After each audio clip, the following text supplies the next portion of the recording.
WNST, Towson, Baltimore, and Baltimore Positive. We're positively into the greatest time of the year. Over 101.9, they're playing holiday music. We're not doing that here, but we do have some peppermint payout multipliers that smell like peppermint, as well as some Snap gingerbreads, as well as these Unwrap the Cash. We had a lot of winners the other day. We were out moving about. We're going to be at Wise on Monday. We were at Far and Daughter on Friday with Rock and Roll Hall of Famer Gina Schock. Also got a laundry science lesson from Drew Westerveld, who's a lacrosse player, a product called Hex, if you see that, Hex. We talked to him, as well as Michael Bronfine, who gave us, wow, just a history of education about cannabis, about health, about pharmaceuticals, and it's all going to be coming your way this week. But the most important thing that's coming your way this week, besides Santa Claus, is that the Baltimore Ravens are taking on the San Francisco 49ers on Christmas evening. They are now 11-3, and what a win it was on Sunday night, national TV. Lamar on the back end of Joseph Vincent Flacco winning games and putting the Browns in playoff position. Here comes Lamar back on national TV. A great win. I mean, as good a win as they've had at any point this season, Luca. On the road down in Jacksonville. Jacksonville had many opportunities to score points early in the game, did not, and wound up paying the ultimate price for it. Real nice win for the Ravens on Sunday night. It's what they've done most of the season, which is take care of business.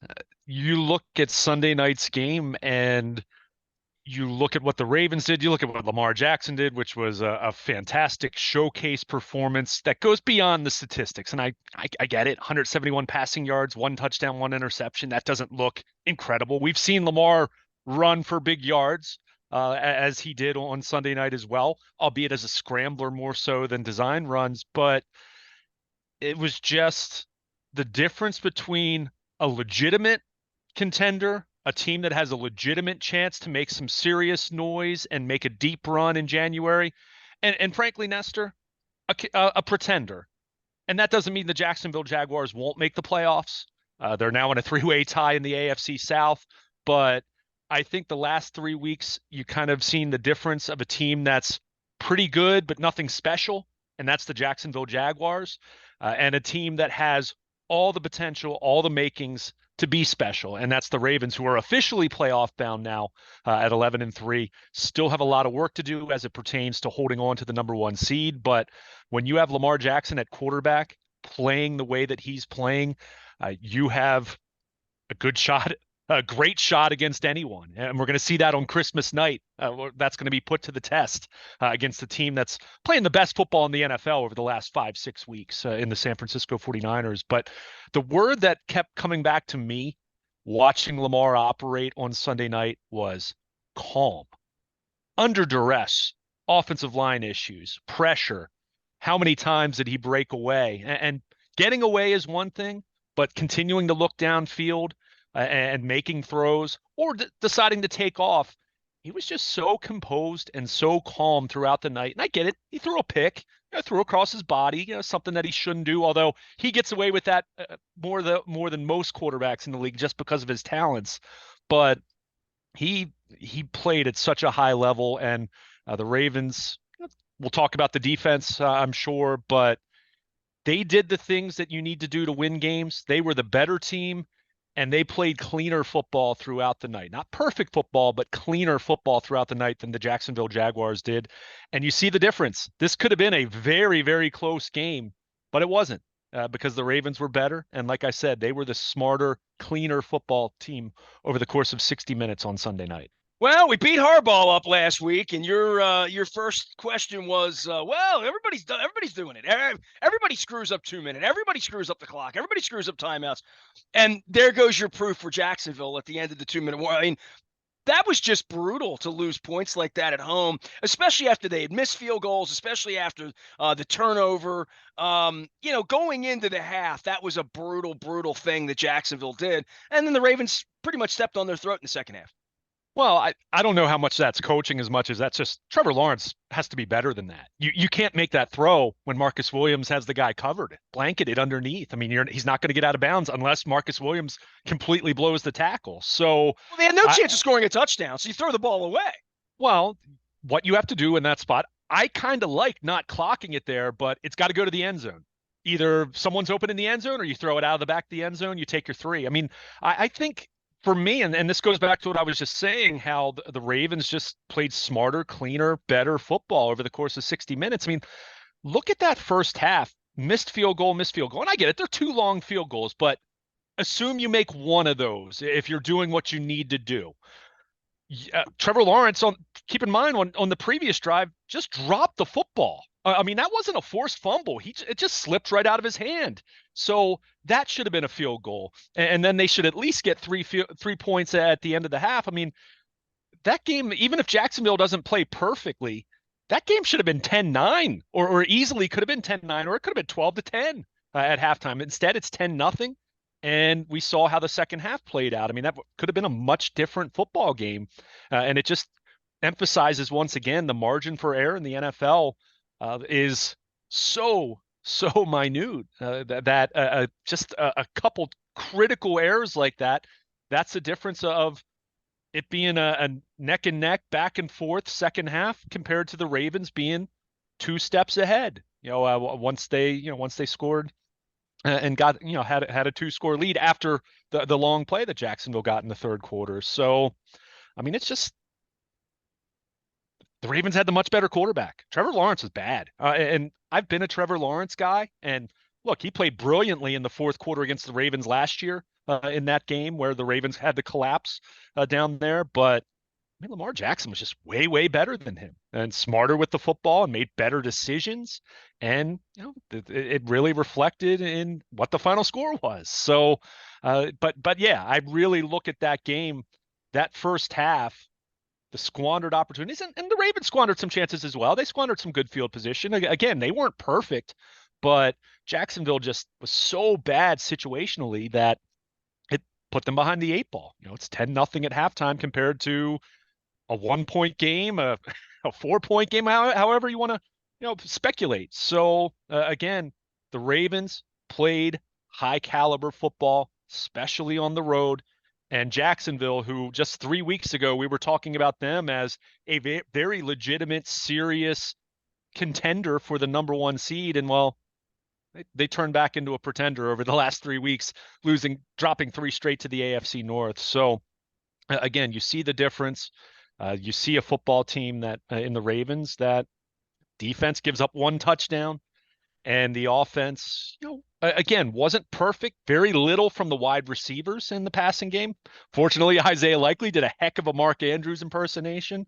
And the running game, aside from Lamar scrambles, and we'll get to Keaton Mitchell in a moment, not a whole lot from Gus Edwards once again, not a whole lot from Justice Hill. And we'll see what Melvin Gordon, who John Harbaugh already was talking about in the post game, will contribute down the stretch as he'll be part of the 53-man roster. It's expected. So, that it comes back to how far can your defense carry you and how far can Lamar Jackson putting on the cape.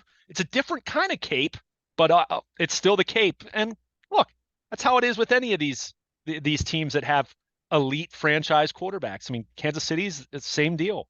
How far is Patrick Mahomes going to take a team that's not as strong offensively as it's been in years past? But again, for the Ravens to again do what they do on the road, they have put themselves in great position now that even if they can't get the job done in San Francisco on Christmas night, they're still right there controlling their path to the number 1 seed, having Miami come in the following week. So they've put in the work to this point, and now they're in great position where it's staring them right in the face. They already had the playoff spot locked up, but getting that number 1 seed, Sunday's win was huge, because if they don't win that game, then you start to look at more of those possibilities in terms of, okay, maybe Cleveland in the division, Kansas City, Miami for the number 1 seed. Now it really is a case of, regardless of what happens against San Francisco, which is going to be a great opportunity and a great litmus test against the team that I think most people would say is the best in the NFL right now. And the body of work over the last 5 weeks or so is tough to argue with. But even if that doesn't go well, Miami coming into your building on New Year's Eve, you're still feeling really good about your chances of getting that number 1 spot. Well, it's a treacherous part of the stretch, right? I mean, these 3 games, and I tweeted before the game, I don't remember the Ravens ever having 3 games like this and being this good, right? I mean, there were times I guess they were sort of scuffling around on their route to being a 10-6 team or whatever, where they would have a couple of Denver at the end of the year, Giants at the end. I remember some of the good years where they played some decent teams. Um, but this gauntlet at Christmas on national TV, on national television in general, beginning on Sunday night, and expected to maybe be the best team. The way the way the media is talking about them, what has happened to Buffalo, what has happened to Kansas City, now what has happened to Jacksonville, nobody's ready to anoint Miami, that the Ravens are the number one pick up at the Hollywood Casino in Perryville and on your app and wherever you are, because they've managed to see it through. And as they see it through, every week's a body bag game, right? Every week they're losing Andrews one week, week after week. They get Marlon Humphrey back, and Kyle Hamilton's a little messed up. Kyle Hamilton had a great game for being a question mark all week for sure. Obviously, Matabike, Roquan, the defense is stepping up. But for me, these games and escaping them and winning these games, this is something we've never really seen the franchise do. I mean, if they go out to San Francisco and win on Christmas night and sort of put their flag in the ground on Christmas night for the whole world to see that they're 12-3 and that they're going to have a bye, that they're coming home to play Miami, they're coming home to play at home, they won't go on the road again if they win. This becomes even a bigger matchup this week. And it feels like the 49ers are the big bad wolf. Everyone is ready to say they're the best team in the NFL. And here come the Ravens with a chance to prove that maybe they're not. Well, I mean, it's a Super Bowl preview, right? I mean, that's what everyone's gonna hype. I mean, that doesn't mean it's guaranteed that it's gonna be a Super Bowl, that the Super Bowl is gonna be these two teams, but it's the best team in each conference right now. I mean, I think everyone can agree on that at least. I mean, Dallas took a major step back, so pipe down in the NFC. Eagles, we've seen what's happened to them of late, where they're looking much more mortal and not nearly as good as that record would indicate. And in the AFC, I mean, you mentioned Buffalo. I'll say this: the rest of the AFC is hoping for dear life that Buffalo doesn't get in, because, and I've said this for a while, I still think Buffalo is a top 5 team in the NFL right now. They're not record wise because of stubbing their toe earlier on, but if you're watching the games, they've looked like a top 5 team the last few weeks. So they might be the biggest threat to the Ravens in the AFC if they get in, but that's still a big if, and they still have a lot of work to do, whereas the Ravens have at least guaranteed their place in the tournament, let alone talking about their opportunity to secure home field. But yeah, I mean, this is a great opportunity on Monday night. I mean, this is a chance to, as I just said, I mean, it's 1 against 1 right now, as far as the two conferences go. And that's rare to get these teams together. We've had some, I mean, look, Buffalo and Dallas, good game. We've had marquee kind of games every week, but this is sort of the ultimate marquee game, I think, for the whole league. Yeah, it is. But I mean, you made mention that we haven't really seen this. We did see this in 2019. I mean, San Francisco came into Baltimore and they were the 2 best teams at that point. I think most people assumed, because at that point, the Ravens, I mean, were not just beating teams and not just winning, but boat racing teams week after week. We haven't seen that kind of extended run of dominance from this team, but they've just taken care of business. The defense is better. Passing game is better. The running game overall is not as good, even though you look at the efficiency numbers, but the eyeball test between the tackles, as you and I have talked about a little bit. They've had a lead at the 2-minute warning in all 14 games, right? Yeah. I mean, that's, I don't know what you could say about that. That'll never happen again. I mean, they've been in position to win, and we've talked about it. I mean, this team could be, we could keep talking about this team could be 14-0 right now. They're not. And, I think you get to a point with some of that stuff where, you're kind of wasting your breath because it's not reality. But the reality is they are the number 1 seed currently in the AFC. The reality is that they've lost, 1 game since early October.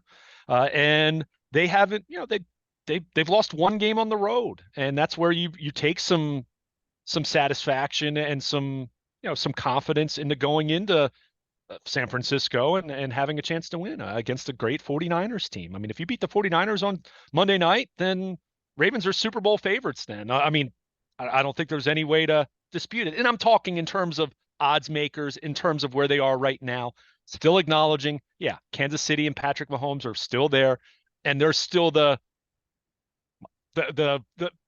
The big bad wolf. I mean, they are. I mean, they are. I mean, and again, we've seen this. We talked about this for years with the Patriots, right? How many times did people try to write off Tom Brady and the Patriots, and this, they don't feel as good as they used to be, and they look vulnerable, and then before you know it, they're playing in the Super Bowl again. I mean, how many years were we sitting at Radio Row talking that same story? Well, when we talk about good teams and we talk about next month, the Ravens are probably going to see the Bills and Chiefs in back-to-back after a bye, right? They're going to see that sort of that's what they're going to see. And they're going to have to win 2 games like this. A Jacksonville, San Francisco, a San Francisco, Miami. It might be Miami and Cleveland in the end. It might be Jacksonville in the end. But these are the teams that are going to come here. They're going to have to win 2 really hard games on home cooking without Mark Andrews, without Keaton Mitchell, without whomever else they're without a couple weeks from now, because they'll probably be without somebody. Maybe Ronnie Stanley before it's all over, trying to figure out the running game without him. But they've now put themselves in a position. I've been doing this 30 years. I've never seen them on Christmas in this position. I guess that's I remember good years and teams where you believe and teams where you think, well, Flacco's okay, and they still have Ray Lewis and they still have Ed Reed. And they have a great coach. They have a system. They have all Rex Ryan, whatever you want to say they had. What they have right now is daylight in a way that they've never really had it before. Well, they did in 19. I mean, they were 14-2, and they sewed up the number 1 seed with a couple weeks to go. I mean, so they did. I mean, they have been in that. And see, I think our perception is skewed because they lost to the Titans in the divisional round. They were the best team in football that year in the regular season. They had the best point differential since the 07 Patriots. I mean, they have. I remember the smile on Marshall Yonda's face every week after the game.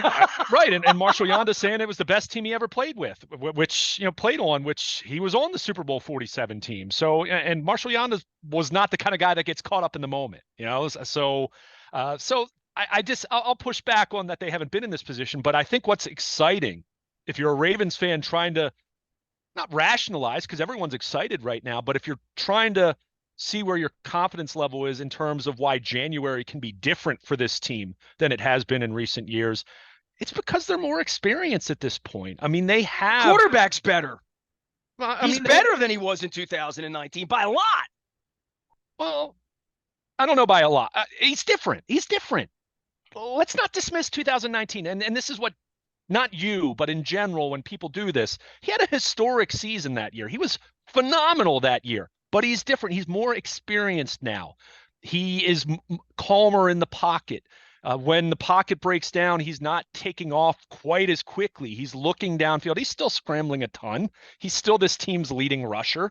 Let's not say that it's completely changed, but it's evolved. And that's what it needed to. And that's why so many people were arguing that to move on from Greg Roman to Todd Monken as a reason to continue to evolve. But that's coaching, though. That's coaching that keeps him in the pocket.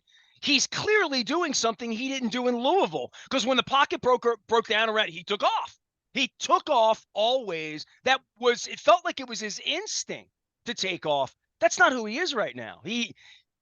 All the complaints that you had about me that I had about him, that listeners had about me because I wasn't purple enough and all of that, his game was limited in 2019.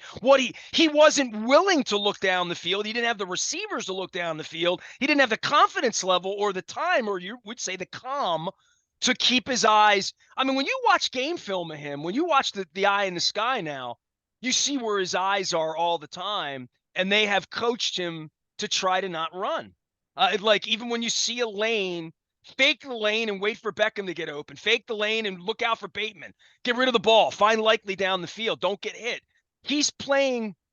I think if you go back and watch the games, he's just playing a different style. And it's a style many believe he couldn't play, or that he would be unwilling to play, or it would be left-handed for him to play that way. Certainly didn't look. He does not look left-handed in traffic, even without Ronnie Stanley, with bodies flying around. It feels like he has that John Elway where he feels the pressure coming behind him, and he's moving into space in a way that he never did. He never tried to move into space. He took off in 2019. And then after that, you can guess as to what could have, should have happened. And sometimes he broke legs and ran 80 yards and we're all cheering. But I don't know that he wants to do that. I don't know. I haven't seen him do that, quite frankly. I haven't seen him take off and run 60 yards anymore. I don't know that his speed is the same as it was 5 years ago in that way, but I know he's not trying to utilize it in that way. And they have better receivers. They have better weapons. All the things that DeCosta lied about in the offseason, our wide receivers are great, Duvernay, Prochet, all of that. They've really helped his confidence level. And he's got mojo now with these receivers from practicing for 5 months. He knows what Beckham's going to do. He knows what Bateman's going to do. There's some symmetry and synergy in what they're doing that, I mean, it's exciting to me to see him play this style. It must be very gratifying for all of them to give him the money and to say, see, we knew we could do it. We just needed the right coach, and we really needed the right players around him, and we needed him to believe to not take off, because he's not taking off. I have to laugh a little bit because he ran. I'm not disagreeing with I disagree with some of the degree that you're making some of it out to be, but I don't disagree with your general points. But what's ironic is Sunday night was a very 2019 like stat line for him. 14 of 24 for 171 yards and a touchdown, and 12 carries for 97 yards rushing. Well, the over-under was 215 on him passing. Yeah. I would have bet the over. Sure. I mean, I would have. And he passed for 171 yards, would have lost the bet. Well, and the other funny thing is you mentioned the wide receivers. The wide receivers did nothing on Sunday night. I mean, Zay Flowers had one catch, Beckham had one catch, Aguilar 1 target, 0 catches. Bateman had a nice game, 3 catches, 39 yards. So I think what's exciting about everything that you just said, and again, I don't disagree with the general sentiments that you just laid out there, is Sunday night was another example of a different way they won, right? I mean, we've talked about this previous week against the Rams. It was the defense's worst game of the year, and it turned into a shootout, and yet they got big performances from their wide receivers, and Lamar put up big yardage. So Sunday night's game, it was Isaiah Likely looking like Mark Andrews. And I mean, my goodness, that the jump ball play. I mean, first of all, the front end of the play, which was Lamar getting away from pressure, creating time, throwing the ball downfield, throwing into double coverage. I mean, I know Lamar described the play in the post game, and I don't think it was a case where he randomly just threw it up like some people thought, but certainly he put the ball in harm's way on that play. But he trusted his guy to go up and make a play. I said this watching the Cincinnati game on Saturday, where Browning throws one up to T. Higgins, who just made an unbelievable play at the goal line, jump ball, and then had the body control to put the ball over the pylon for a touchdown. I tweeted it out at the time. I said, sometimes you have to let a wide receiver go up and make a play. And Isaiah Likely's not a wide receiver, but Lamar gave him a chance, as he has for years with Mark Andrews, to go up and make a play. And Isaiah Likely rewarded him rewarded that trust by going up and making a play. But we're seeing a team that is winning in different ways, and they have their strengths. Obviously, this defense is the best in the league, or the people in Cleveland will try to say, oh, they're only second best. Okay, I'll tell you which defense I trust more come January and come crunch time. But I think you have a great defense. You have better wide receivers, to your point. The running game beyond Lamar, now that's going to become more of a question mark, and we'll get to Keaton Mitchell, but you have a quarterback who, it's a different year than 2019. I mean, 2019, the statistical profile, I mean, despite what you say about Lamar's limitations as a passer, which I think were overblown at that point in time, but he is different as a passer now than he was then. He led the league in touchdown passes. He had 36 touchdowns. Whether people thought he could throw from the pocket or not, he led the league in touchdown passes. So it must have been a heck of an accident for his biggest critics that he did that. But he had that. He was 6th in the league in rushing that year. You look at him as they go into Monday night through week 15. He's 15th in passing yards. He's only 17th in touchdown passes, and he's 18th in rushing yards. It's not the same overwhelming statistical slap you in the face unanimous MVP kind of season, and that's what's going to make this Monday night matchup so fascinating, because you have Lamar doing what he's done, which doesn't wow you just looking at the stats and not considering the player that you're watching on a week by week basis, compared to Brock Purdy, who has unbelievable statistics.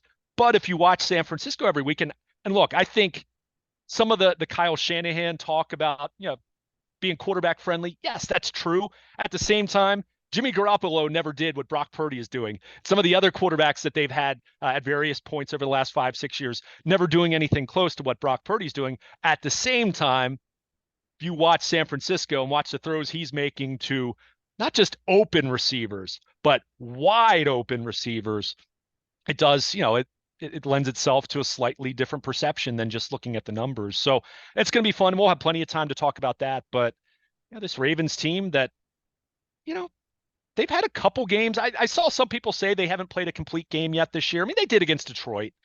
They came very close against Seattle. I mean, those were blowouts where they scored a bunch of points and they didn't give up very much defensively at all. So I beg to differ on them not playing any complete games, but it is still a team that most weeks you still feel like they leave some meat on the bone one way or the other, but they're still they winning don't boat games. race you like Miami. I mean, they boat race Seattle and certainly Detroit, but like they're not going to boat race anybody. I think that they can control the ball too. If they can run the ball better, it's going to go a long way next month. And I think I'll leave it at that because we're going to talk more about that. How are they going to run the ball? Because Lamar, 12 rushes, 97 yards.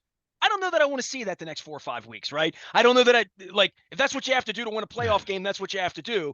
But that would be a question for the post game about running the ball 12 times because that's not the way they want to do it. Luke's here. We have so much to talk about. We're going to talk about the defense yet.